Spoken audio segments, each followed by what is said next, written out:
Hello students. आज हम इस वीडियो में बात करेंगे क्लास 9th का एक बहुत ही इम्पोर्टेंट चैप्टर के बारे में जिसका नाम है the fundamental unit of life. Hindi में कहें तो जीवन की मौलिक इकाई। वीडियो शुरू करने से पहले मैं बता दूं, आज हम इस वीडियो में बेसिकली 3 टॉपिक पर चर्चा करेंगे। कोशिका क्या है, इसे संरचनात्मक और क्रियात्मक इकाई क्यों कहते हैं। दूसरा, कोशिका सिद्धांत जिसको अंग्रेजी में कहते हैं सेल थ्योरी, इसके बारे में भी चर्चा करेंगे। और प्लांट सेल और एनिमल सेल में क्या अंतर है, बेसिकली इन चीज़ों के बारे में आज इस वीडियो में हम बात करेंगे।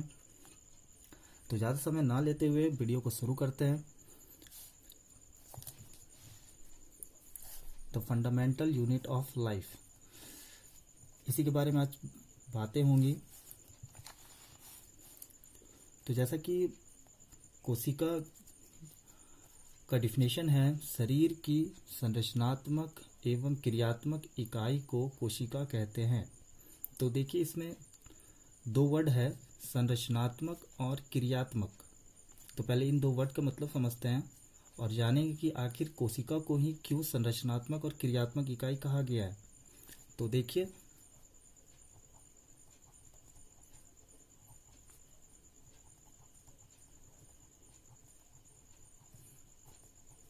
संरचनात्मक इंग्लिश में कहे तो स्ट्रक्चरल।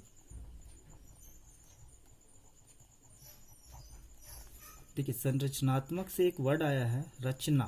संरचना होता है ना, उसमें एक वर्ड छिपा है रचना। और स्ट्रक्चरल से एक वर्ड छिपा है स्ट्रक्चर। अब रचना का मतलब होता है कि निर्माण। अब निर्माण शब्द आया तो कहीं ना कहीं इस निर्माण शब्द से ये जुड़ा है कि हमारा शरीर जो है वो किसी से निर्मित है। तो हमारा शरीर जो है वो कोशिका से यानी सेल से निर्मित है। और स्ट्रक्चर यानी रचना करता है, यानी निर्माण से संदर्भित है। ये स्ट्रक्चर कह सकते हैं हम।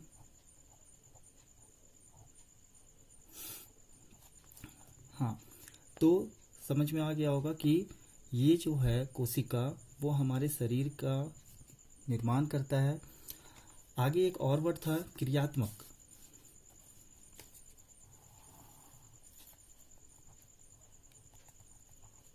क्रियात्मक अंग्रेजी में कहे तो फंक्शनल। फंक्शनल। अब ये क्रियात्मक कैसे है तो इसके बारे में देख लेते हैं। क्रियात्मक यानी क्रिया, क्रिया, और क्रिया यानी काम। यानी अब हमारे शरीर में, हमारे बॉडी में जितने भी फंक्शन हो रहे हैं, जितने भी मेटाबॉलिज्म एक्टिविटीज हो रहे हैं, मेटाबॉलिज्म एक्टिविटीज यानी कि जो हमारा रिस्पायरेशन का प्रोसेस है, डाइजेशन का प्रोसेस है, जो भी एक्सक्रिएशन का प्रोसेस है, एब्जॉर्प्शन का प्रोसेस है, यानी कि उत्सर्जन, पाचन, ये सारा जो प्रोसेस है वो किसके द्वारा हो रहा है। तो बॉडी में जितने भी फंक्शन हो रहे हैं, बॉडी का जो फंक्शन हो रहा है वो किस पे डिपेंड है, वो सेल पे डिपेंड है। तो समझ आ गया होगा कि संरचनात्मक और क्रियात्मक इकाई क्यों कहते हैं। और एक चीज जान लीजिए, ये जो सेल है, इस सेल से ही मिलकर बना होता है टिश्यू। टिश्यू जिसको हिंदी में कहते हैं उत्तक। उत्तक। अब ये उत्तक से यानी इस टिश्यू से मिलकर बना होता है क्या, क्या बनता है, ऑर्गन। ऑर्गन यानी हिंदी में कहें तो अंग। और ऑर्गन से मिलकर क्या बना होता है, पूरे होल बॉडी। तो कहीं ना कहीं हमारा जो बॉडी है वो किससे मिलकर बना है, सेल से मिलकर बना है, ये सेल। और ये जो बॉडी हमारा फंक्शन करता है, यानी हमारा जो काम होता है, हमारे शरीर में जो काम चल रहा होता है वो किससे होता है, इसी सेल के थ्रू।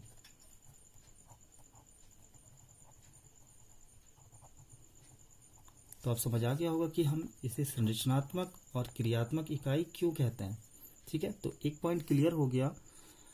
अगर पूछा जाए, कोई पूछे कि आखिर इस सेल को ही क्यों संरचनात्मक और क्रियात्मक इकाई कहते हैं, तो आप ये आसानी से बता सकते हैं कि आखिर क्यों इसे संरचनात्मक और क्रियात्मक इकाई कहते हैं। तो चलिए आगे बढ़ते हैं। फिर अगला जो टॉपिक है, और सेल के बारे में कुछ बेसिक पॉइंट है, वो ये है कि सेल जो है वो कोशिका शब्द अंग्रेजी शब्द से लिया गया, यानी इसको ऐसे देखिए, कोशिका जो है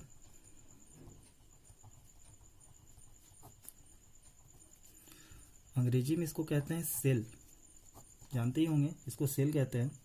और ये जो सेल है वो एक लेटिन शब्द है, लेटिन,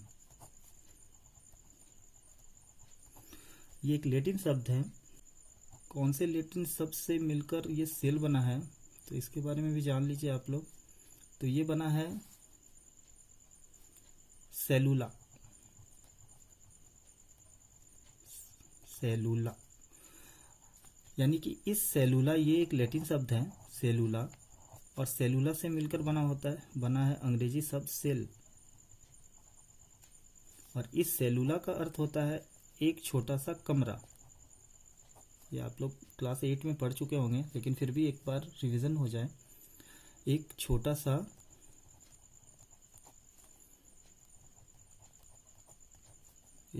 सा कमरा, ठीक है। अब कमरा इसे क्यों कहा गया, ये भी हम लोग जानेंगे कि आखिर इसे कमरा क्यों कहा गया था। नहीं, यानी ये कमरा के जैसा ही होता है, क्योंकि एक कमरा होता है, उसी के अंदर सारे ऑर्गेनल्स होते हैं, कोशिकांग होते हैं, जिसको हम कह सकते हैं, यानी कोशिका के अंग होते हैं, ठीक है। इसीलिए इसको एक छोटा सा कमरा कहा गया, अंग्रेजी में सेल, और ये लैटिन शब्द है सेलुलर से आया है, ठीक है। आगे बढ़ते हैं। अब देखिए नोट्स की ओर, ये तो एक बेसिक इंफॉर्मेशन था आप लोगों के लिए। अब नोट्स को देखते हैं। देखिए दिया है, शरीर की संरचनात्मक एवं क्रियात्मक इकाई को हम क्या कहते हैं, कोशिका कहते हैं, ठीक है। इसके बारे में आप लोग जान चुके हैं, आप संरचनात्मक और क्रियात्मक इकाई क्यों कहते हैं।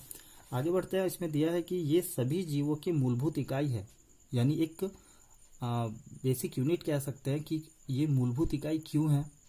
अब आप जान रहे हैं कि जितने भी लाइफ हैं, अगर इसको अगर जीवन से जोड़ा गया है, शरीर से जोड़ा गया, अगर लाइफ से जोड़ा गया, तो लाइफ किस में होता है, ऑब्वियसली लिविंग थिंग्स में होता है। लिविंग थिंग्स, जितने भी लिविंग थिंग्स है सब में लाइफ है, यानी जीवन है। और जीवन है डेट मीन्स क्या है, जीवन है डेट मीन्स सेल है, ये सेल है। तो यहाँ पे यही बताया गया कि सभी जीवों में, यानी जितने भी जिस भी चीज में जीवन है, उसकी जो मूलभूत इकाई होती है वो क्या होती है, कोशिका होती है। अब कोशिका नहीं होगी तो क्या होगा, उसका जो संरचनात्मक यानी कि जो निर्माण होता है बॉडी का वो नहीं होगा। दूसरा चीज जो फंक्शन होता है, जितने शरीर में फंक्शन हो रहे होते हैं वो पूरा नहीं होगा। तो बिना सेल का हम जीवन की कल्पना भी नहीं कर सकते हैं, है ना। आगे बढ़ते हैं। उसमें फिर दिया है कि सभी सजीव कोशिका से बने होते हैं। इसमें तो डाउट नहीं होना चाहिए कि सभी सजीव जो है वो कोशिका से बने होते हैं, क्योंकि अभी हम बात कर चुके हैं कि जो लाइफ है तो उसमें कहीं ना कहीं सेल होगा ही, ठीक है। आगे है, अब कुछ प्रॉपर्टीज है, कुछ गुण है। तो इसमें देखिए दिया हुआ है कि कोशिका अपनी वृद्धि कोशिका विभाजन के फलस्वरूप करती है। तो कोशिका अपनी वृद्धि यानी कि ये अपना ग्रो। अब देखिए ये बात आया कि कोशिका जो है अपनी वृद्धि कैसे करती है, तो कोशिका विभाजन से। कोशिका विभाजन क्या है, तो सेल डिवीजन, सेल डिवीजन। इस सेल डिवीजन के प्रोसेस से क्या होता है, कोशिका अपनी संख्या में वृद्धि करती है ना। तो अब मान के चलते हैं कि एक कोशिका हम लिए, ये एक सेल बनाए, और ये अब क्या करेगा, अपने आप को वृद्धि करेगा, यानी एक कोशिका से दो कोशिका मिलके बना होगा। अब ये फिर एक कोशिका फिर दो को बनाएगा, ये दो को बनाएगा, और फिर ये कोशिका फिर दो। इस तरह से क्या होता है, प्रोसेस चलते रहता है। फिर ये दो बनाएगा और फिर ये दो बनाएगा, और फिर ऐसे ही, यानी कि एक सेल बहुत सारे सेल को बनाता है, ठीक है, किस प्रोसेस से? तो सेल डिवीजन के प्रोसेस से। ठीक है, अब सेल डिवीजन भी दो प्रोसेस में होता है, क्योंकि अभी सेल डिवीजन के बारे में ज़्यादा बात नहीं होगी, आगे की क्लासेस में हम सेल डिवीजन के बारे में भी बात करेंगे। फिलहाल सेल डिवीजन में क्या होता है, कोशिका क्या होती है, अपने आप को ग्रो करता है यानी बढ़ाता है। ठीक है, अब यहाँ पे बात करेंगे आगे कि सेल, जान लीजिए सेल डिवीजन जो होता है वो दो प्रोसेस में होता है। एक माइटोसिस का प्रोसेस होता है, एक मियोसिस का प्रोसेस होता है। ये दो प्रोसेस दोनों अलग अलग फेज में होते हैं, इसके बारे में हम लोग बात करेंगे अगली क्लासेस में। तो फिलहाल सेल डिवीजन के समझ गए कि क्या होता है सेल डिवीजन यानी कोशिका विभाजन क्या होता है। तो यहाँ पे दिया हुआ है, यहाँ पे दिया है कोशिका हमारे शरीर को आकार प्रदान करती है, साथ ही साथ सभी अंगों की रचना करती है। तो चूंकि ये संरचनात्मक इकाई है इसलिए ये क्या करेगा, आकार प्रदान करेगा। अब हम जानते हैं कि जो हमारा बॉडी शेप होता है वो कहीं ना कहीं हमारे ऑर्गन की वजह से होता है। तो ऑर्गन की वजह से ही है हमारे जो बॉडी का शेप होता है वो हमें दिखाई पड़ता है, साथ ही साथ सभी अंगों की रचना करती है। और ये जितने भी ऑर्गन हैं हमारे शरीर में, जो और भी जैसे हमारा डाइजेशन हो गया, हमारा मसल्स हो गए, हमारे आई या जो भी चीज़ है, जितने भी ऑर्गन हैं हमारे शरीर में वो कौन बना रहा है, तो सेल बना रहा है। ठीक है, आगे है कोशिका एक क्रियात्मक इकाई है। क्रियात्मक इकाई है जो अभी हम पढ़ चुके हैं। शरीर के सभी कार्य कोशिकीय स्तर पर होते हैं। शरीर के सभी कार्य यानी जितने भी फंक्शन हो रहे हैं हमारे शरीर में वो किसके आधार पे हो रहे हैं, तो कोशिकीय स्तर पर हो रहे हैं। यानी जितने फंक्शन हो रहे हैं, जितने भी शरीर, चाहे वो कोई भी प्रोसेस हो, कोई भी फंक्शन हो हमारा शरीर कर रहा है, वो कौन कर रहा है, तो सेल कर रहा है। इसलिए यह शरीर की क्रियात्मक इकाई है। ठीक है, तो ये कुछ चीज़ें पूरी तरह से क्लियर हो गई होगी, उम्मीद है। अब आगे आते हैं कि इसकी खोज सबसे पहले किसने की। ये एक बड़ा सवाल आता है कि आखिर कोशिका को देखा किसने पहले। ठीक है, तो सबसे पहले बात आया कि कोशिका को जो देखा, वो कोशिका का सबसे पहले पता रॉबर्ट हुक ने 1665 ईस्वी में लगाया, और रॉबर्ट ब्राउन ने कोशिका में केंद्रक का पता लगाया था। तो ये दो खोजकर्ता हैं, पहला रॉबर्ट हुक और दूसरा रॉबर्ट ब्राउन। आगे जानते हैं इसके बारे में। रॉबर्ट हुक ने कैसे पता लगाया। इन्होंने सबसे पहले एक बोतल में कॉर्क समझ रहे हैं आप लोग, एक बोतल था उसमें एक कॉर्क लगा था, इस टाइप से कॉर्क। और जो कि कॉर्क जो होता था पहले वो वृक्ष का जो छाल होता है यानी पेड़ का जो छाल होता है उसका बना होता है। ठीक है, ये कॉर्क। तो ये जो कॉर्क था उसको उसने एक पूरी तरह से डेवलप माइक्रोस्कोप तो नहीं था, लेकिन उस समय का जो जिससे बड़ा देख पाए वैसा एक आवर्धक लेंस कह सकते हैं हम, वो था। और उसी से वो देखे इस छाल को यानी वृक्ष के छाल को, तो उसे एक कोष्ठ नजर आया, मधुमक्खी के छत्ते के जैसा एक कोष्ठ नजर आया, कुछ इस टाइप से उनको दिखा,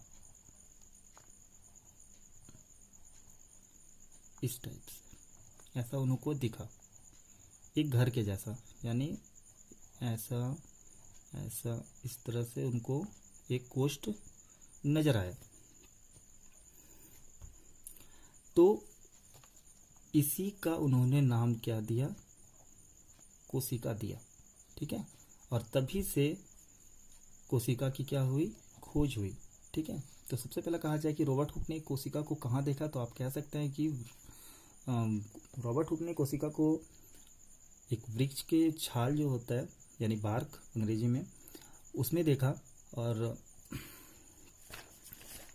वहीं से कोशिका की शुरुआत हुई, यानी वहीं से कोशिका की खोज हुई। ठीक है, अब आगे दिया है हम कोशिका सिद्धांत के बारे में जानेंगे। तो यहाँ दिया है कोशिका सिद्धांत के बारे में, यानी कि अब हम आते हैं सेल थ्योरी में। सेल थ्योरी का बात करें हम,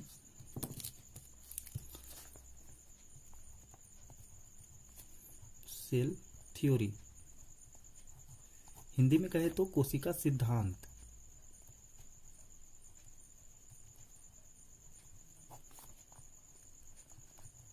कोशिका सिद्धांत, ये हिंदी में कोशिका सिद्धांत, इंग्लिश में सेल थ्योरी। तो अब इसमें देख लेते हैं कि आखिर कोशिका सिद्धांत क्या है। तो देख सकते हैं इसमें लिखा हुआ है कि सभी पौधे तथा जंतु कोशिका से बने होते हैं और वे जीवन की मूलभूत इकाई है। इन दोनों के बारे में आप अच्छे से जान चुके हैं। सभी कोशिकाएं पूर्ववर्ती कोशिका से बनती है। सभी कोशिकाएं पूर्ववर्ती यानी अपने पहले वाली कोशिका से मिलकर बनती है। इस सिद्धांत को सर्वप्रथम दो जीव वैज्ञानिक एम स्लीडन 1833 में तथा टी स्वान 1839 में बताया।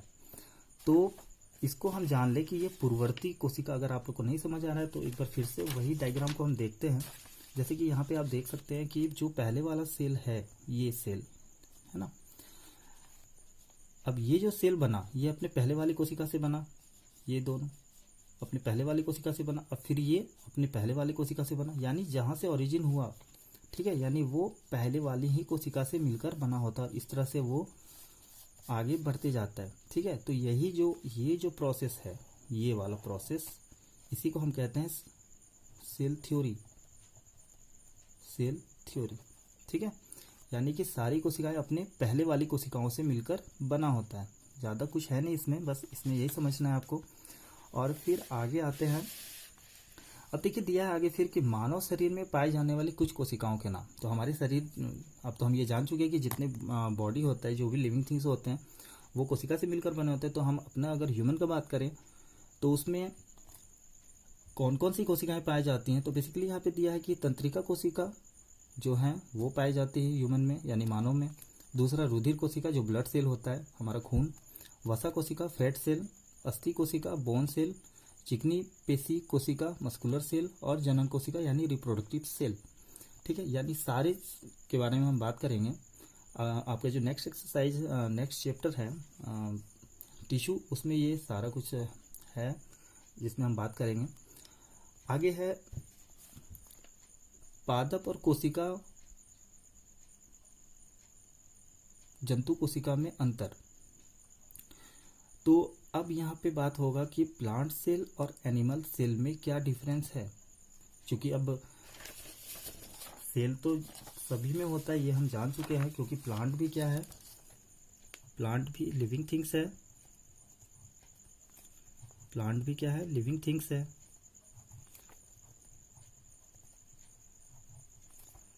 तो सेल इसमें भी होगा, एनिमल सेल कह सकते हैं, एनिमल सेल। तो जो एनिमल होगा उसमें भी क्या होंगे, सेल मौजूद होंगे, ठीक है। लेकिन दोनों में कुछ अंतर है। दोनों में ऐसा है कि हो सकता है कि इसमें कुछ कोशिकाएं ऐसी हो जो एनिमल सेल में ना हो, और जो कुछ एनिमल सेल में हो वो प्लांट सेल में ना हो, ठीक है। तो इसी के बारे में जानना है कि आखिर दोनों में क्या अंतर है। तो देख लेते हैं अंतर। तो सबसे पहले हम पादप कोशिका का बात करें, यानी कि प्लांट सेल का। तो इसमें कोशिका भित्ति होती है, ठीक है। कोशिका भित्ति क्या होती है, इसको जानेंगे हम। तो कोशिका भित्ति के बारे में जाने तो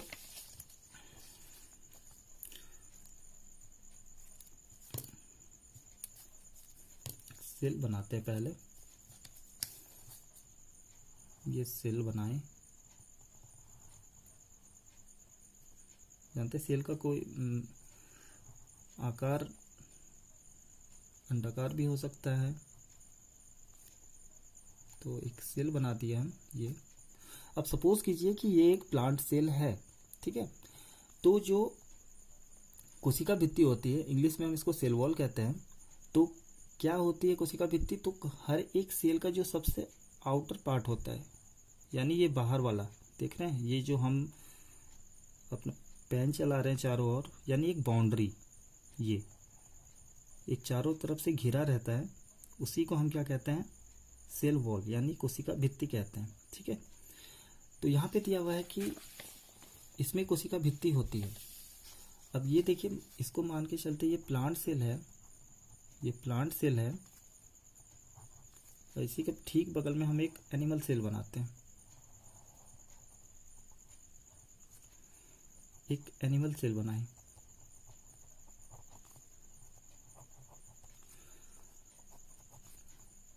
ये सेल वॉल हो गया। और एनिमल सेल जो होता है उसमें भी ये आउटर लेयर मौजूद होता है, लेकिन इसको हम कोशिका भित्ति नहीं कहते हैं। ये तो सेल वॉल हो गया, ये सेल वॉल हो गया, इसको कहते हैं प्लाज्मा मेम्ब्रेन। Plasma membrane.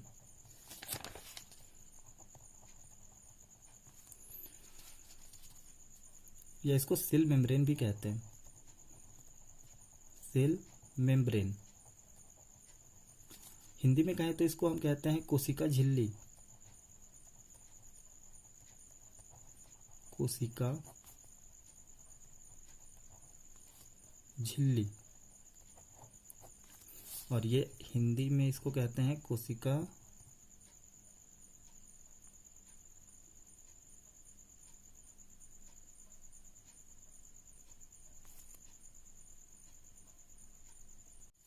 तो सेल वॉल को कहते हैं कोशिका भित्ति, हिंदी में इसको कोशिका भित्ति कहते हैं। क्यों इन दोनों का संरचना एक जैसी है तो क्यों इनका नाम अलग अलग दिया गया? अंतर बस ये है कि कोशिका झिल्ली क्या होती है, कोशिका भित्ति से क्या होती है, पतली होती है, यानी ये एक थिन लेयर होता है, जबकि ये एक थिन लेयर नहीं होता। थिन लेयर इसलिए नहीं होता है क्योंकि प्लांट जो होता है उसको प्रोटेक्शन की ज़्यादा ज़रूरत होती है, सुरक्षा की ज़्यादा ज़रूरत होती है ह्यूमन से या एनिमल सेल से, क्योंकि इनको जो एटमॉस्फेरिक कंडीशंस होते हैं वो इनके फेवरेबल हो, उसी के लिए इनका ये एडेप्टेशन कह सकते हैं आप एक तरीके से। क्योंकि ये कोशिका भित्ति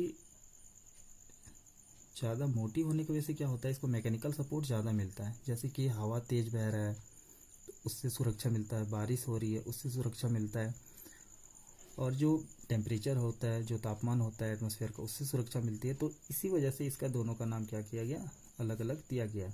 ठीक है।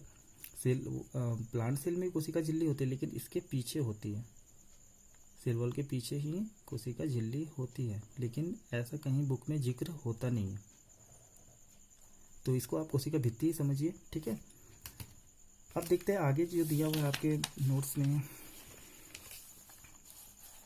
आगे दिया है इसमें हरित लवक उपस्थित होते हैं। अब हरित लवक क्या होता है, तो हरित लवक आप लोग जानते होंगे, बचपन से पढ़ रहे होंगे हरित लवक क्या होता है। तो हरित लवक या क्लोरोप्लास्ट एक प्रकार का कोशिकांग है जो पादप कोशिका में पाया जाता है और सेवालीय कोशिका में पाया जाता है, यानी जो सेवाल होते हैं उसमें भी ये हरित लवक या क्लोरोप्लास्ट पाया जाता है। हरित लवक प्रकाश संश्लेषण के द्वारा प्रकाशिक ऊर्जा को रासायनिक ऊर्जा में क्या करता है, कन्वर्ट कर देता है, यानी बदल देता है। ठीक है। यानी ये जो क्लोरोप्लास्ट है या हरित लवक है, ये किस चीज़ में मदद करता है, तो फोटोसिंथेसिस में मदद करता है। अब समझ चुके होंगे कि क्लोरोप्लास्ट क्या है, हरित लवक क्या है। तो ये क्लोरोप्लास्ट जो होता है वो पादप कोशिका में प्रेजेंट होता है।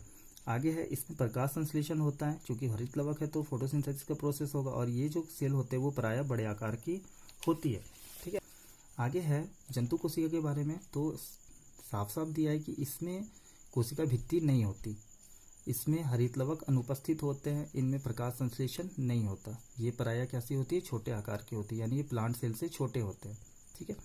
तो स्टूडेंट्स आज की वीडियो में हम इतना ही रखते हैं। आगे की वीडियो में हम जानेंगे कि सेल ऑर्गेनेल्स क्या होता है, यानी कोशिकांग क्या होते हैं, कितने ऑर्गेनेल्स होते हैं, क्या क्या होते हैं, सारे का फंक्शन क्या है, वो स्ट्रक्चर में कैसे होते हैं, उनकी खोज किसने की, ये सारी बातों पर चर्चा करेंगे अगले वीडियो में। ठीक है।